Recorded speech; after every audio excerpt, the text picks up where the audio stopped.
Hello everyone, it's Vanessa and welcome back to my channel and welcome back to my continuing series on things to know before booking. And today we're reviewing Paradisus Los Cabos all-inclusive resort. And just like my previous videos, while I will be focusing on some potential negatives for the property, I'll also be highlighting the positives as well that make this place stand out and giving a final verdict on whether I think it's worth your hard-earned money. If you haven't already, follow the link to check out my other Know Before Booking reviews, leave suggestions on individual property reviews you'd like to see in the future, and without further ado, let's jump in.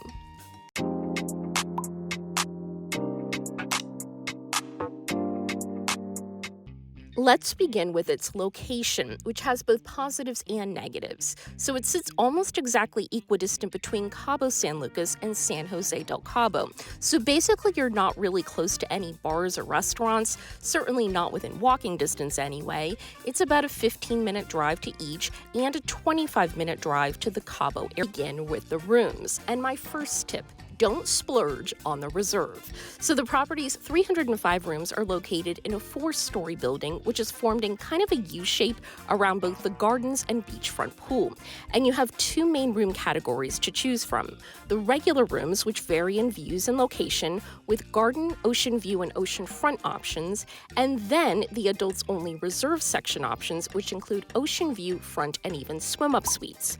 Now, with the lowest room categories starting around $400 a night, this property, especially for an all-inclusive, is honestly one of the most affordable I've seen in a while. You can't find too many all-inclusives, especially good ones, for this rate anymore, and that even includes nightly cruise cabin rates as well.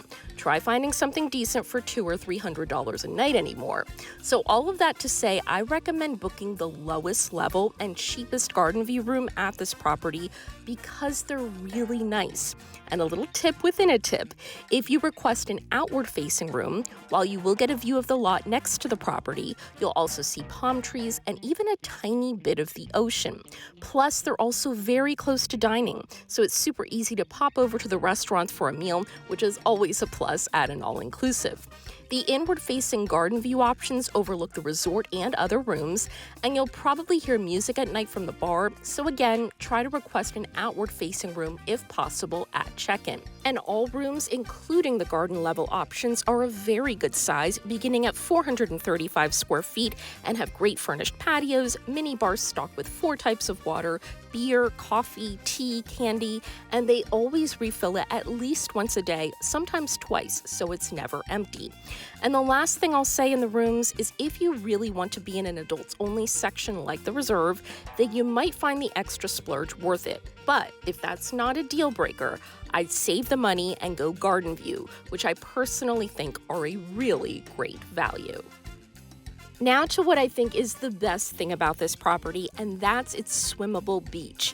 If you've been watching the channel for a while or have gone to Cabo a lot, you know that this is almost unheard of in the area.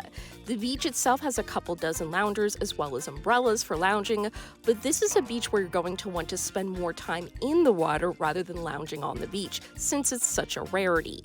I personally love being in the ocean, and Cabo has some of my all-time favorite resorts, but the fact that I can't swim in the ocean at almost all of them has always been a big negative and sometimes a deal breaker. So this was such a pleasant surprise, and it's where most guests spend their time, usually visiting the beach 2 to 3 times each day.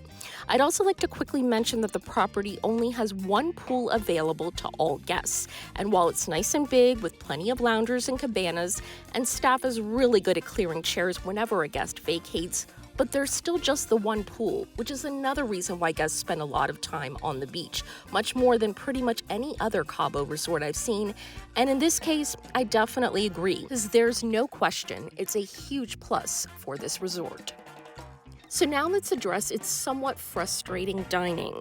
There's no question that dining variety is great, with 7 total options, including Mexican cuisine, a sushi option, gastro bar, and even 24-hour room service. However, that's for dinner.